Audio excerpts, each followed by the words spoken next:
If we go down the center here, you can see that there's also some planes inside these hangars, which just adds to the level of detail and realism. And I must say the textures on the roof and the side of the building, the blue panels, do look really great. Hello Flight Sim fans, and welcome to the Practically Geek channel. In this video I've landed at Brampton Caledon Airport here in Ontario, Canada, and today we're going to be checking out a piece of payware scenery by Roman Design, and you can get this direct from his website, which is going to be linked down in the description, and it comes in at around £10.97 or closer to £11 if you want to round it up. Big thank you to Roman Design for sending me some of his airports to check out. I'm going to be going through the default scenery first as always, and then jumping into his payware scenery to see what he's done with this airport. Brampton Caledon has two runways, as you can see below. Runway 15 and 33 measured in at 1067 meters, while runway 08 and 26 measures in at 762 meters. While the ground textures around this airport aren't the greatest, there is a good variation of colours in the fields and obviously the surrounding areas. The airport, however, does suffer from some really bad satellite imagery, which I'm sure the payware scenery will sort out. That being said, this is probably one of the more accurate default airports I've seen in Microsoft's Flight Simulator. I've had a little peek at some of the pictures of Brampton Caledon, and there's a lot of these lovely long hangars for the general aviation aircraft, and the default buildings have actually got the roof and colouring right. It's quite spot on actually. They might be a bit darker in real life, but nevertheless they've got the general layout and aprons all spot on, which is good to see in a default scenery. So with that being said, let's jump into Roman Design Brampton Caledon Airport and see what the creator has done with this one. So welcome back to Brampton Caledon Airport here in Canada, and we've loaded into the Roman Design scenery.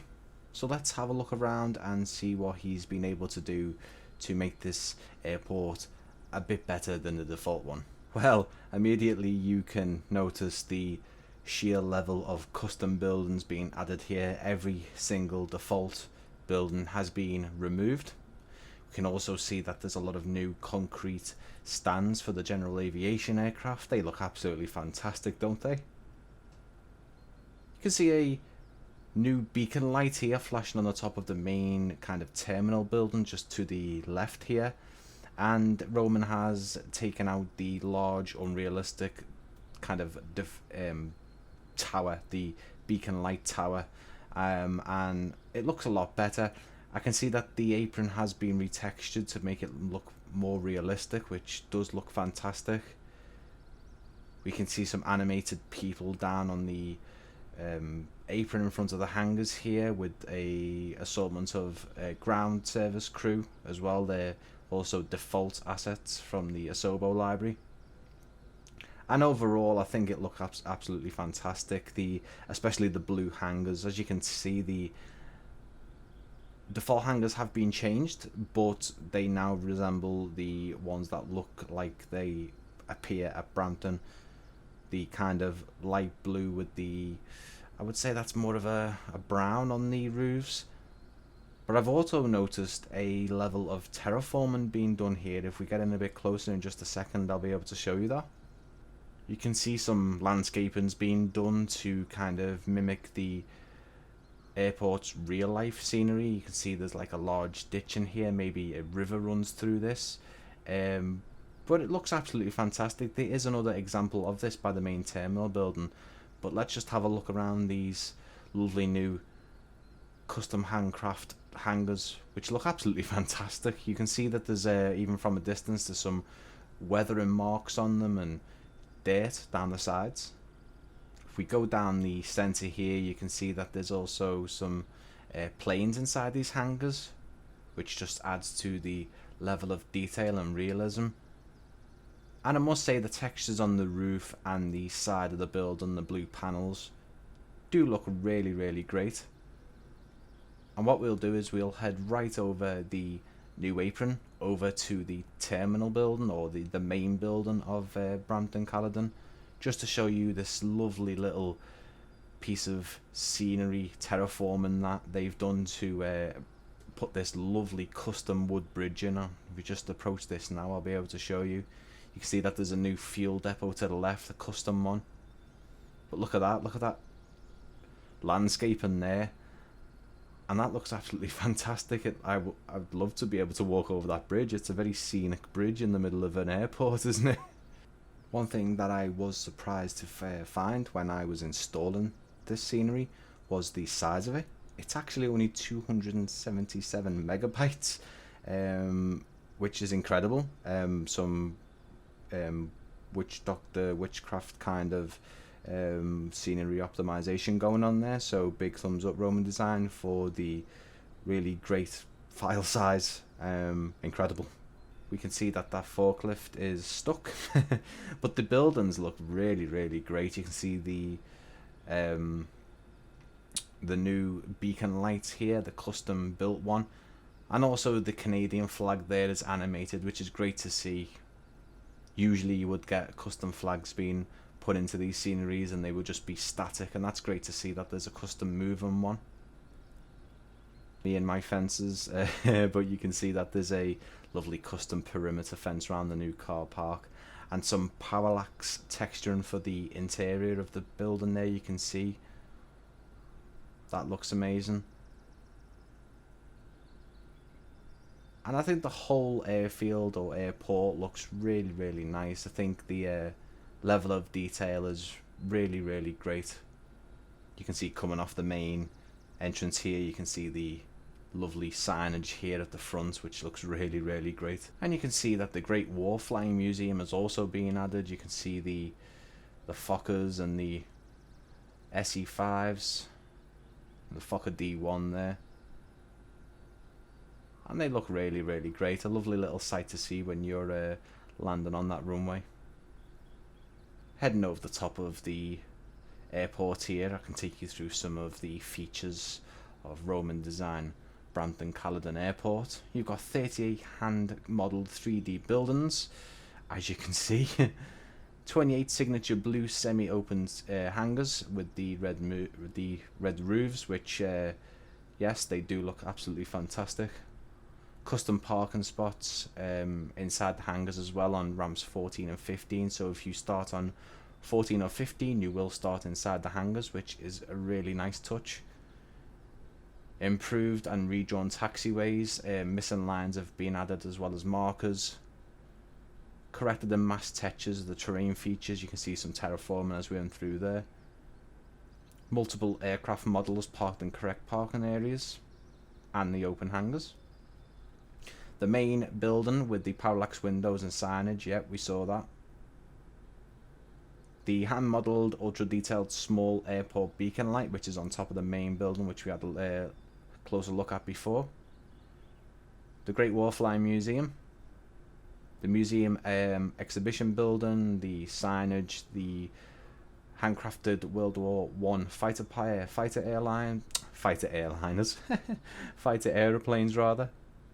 The Four Seasons Aviation building, the Welcome Airport sign at the front of the airport area, the animated Canadian and RAF flags, realistic fuel area, which we went past before, custom night lighting, which we are going to get onto, of course. We'll be turning back those clocks to 1 AM. Authentic street lights, hand-drawn custom helipad, wooden walking bridge, which, yeah, that looked really, really great. Added a windsock in the correct position, and several animated people. So that's all the features, and there's quite a few, isn't there? So with that being said, let's rewind those clocks, your watches at the ready, and let's rewind to 1 AM and check out the night lighting for Brampton Caledon Airport. Well, wow, that's all I can say. Look at the sheer amount of lights here on these custom hangars. Don't they look absolutely incredible? We'll have a look around the airfield now and just take a look at some of the night lighting. The surrounding lights, the street lights that were mentioned in the features, look absolutely fine. I haven't seen that yet and it looks incredible. Can you see those just off in the distance there? They look insane. So the approach and any circuits done in this at this particular airport will surely be great for VFR flyers, and just if you want to fly around this area, it's going to look fantastic. Let's head back to the main area of the airport. You can see that the one of these external buildings just further out past the runway has got some really bright lights in it, but the street lights look absolutely incredible just over to the right there at the front entrance. So does the apron lights, the taxi lights, the building lights look all really amazing.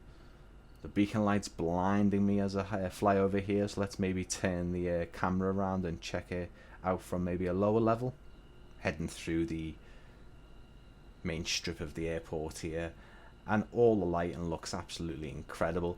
I'm not actually seeing any of those UFO floating orb lights, which is incredible. Maybe Roman Design has been able to figure out how to get rid of them possibly, but I must say the night lighting in this particular airport is really great. I've encountered some great night lighting in payware and freeware sceneries, but this is really great. Heading down the runway here, you can see that that forklift seems to have kind of made its way over through the fence and then over onto the runway and got stuck. Yeah, very, very odd. But I must say the night lighting is amazing. The runway, the building lights, these lovely lights just over to the right here by the car park, kind of smaller street lights, but for the cafe and car park area look incredible. Oh, there's a floating orb. Whee! But I can't see any more. Maybe I've missed a couple on the way over, but I want to just jump over to the main street and have a look at them street lightings actually, just to get a closer look. They might have actually been the orb lights. Wow, they looked really, really great. I thought they had, for some reason, had some poles on them and they were free, you know, like normal street lights, but they do look absolutely great from a distance. Obviously now you can see that they're just floating.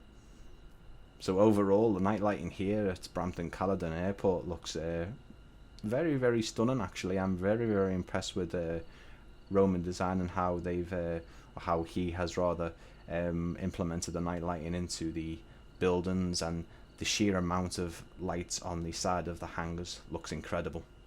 So it's now time to have a look at some of the before and after shots here for Brampton Caledon. You're going to be able to see the default scenery and the payware scenery at the same time. These are non-moving static videos, so they are videos, they're not pictures. You might see obviously vehicles and people walking around them, so this is going to give you a good look at what you should expect from the scenery if you want to possibly purchase it. So let's have a look at that now.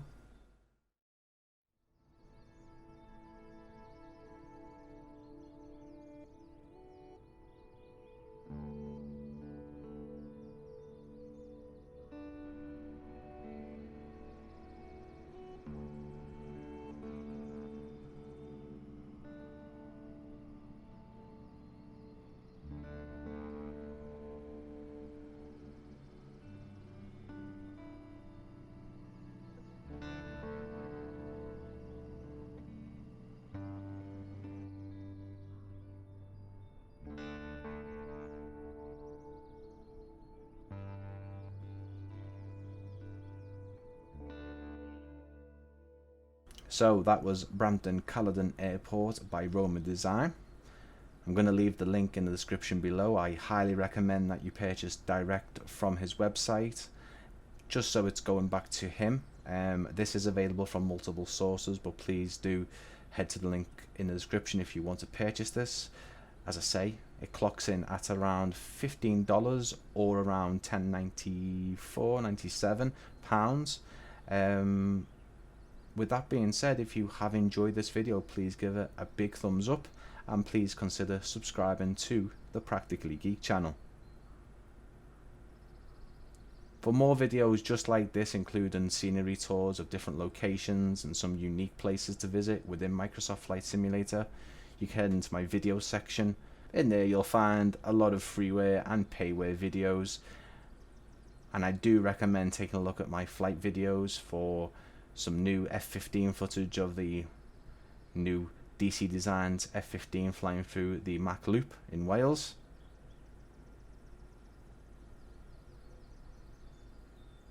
Thank you for watching, and I will see you again very, very soon.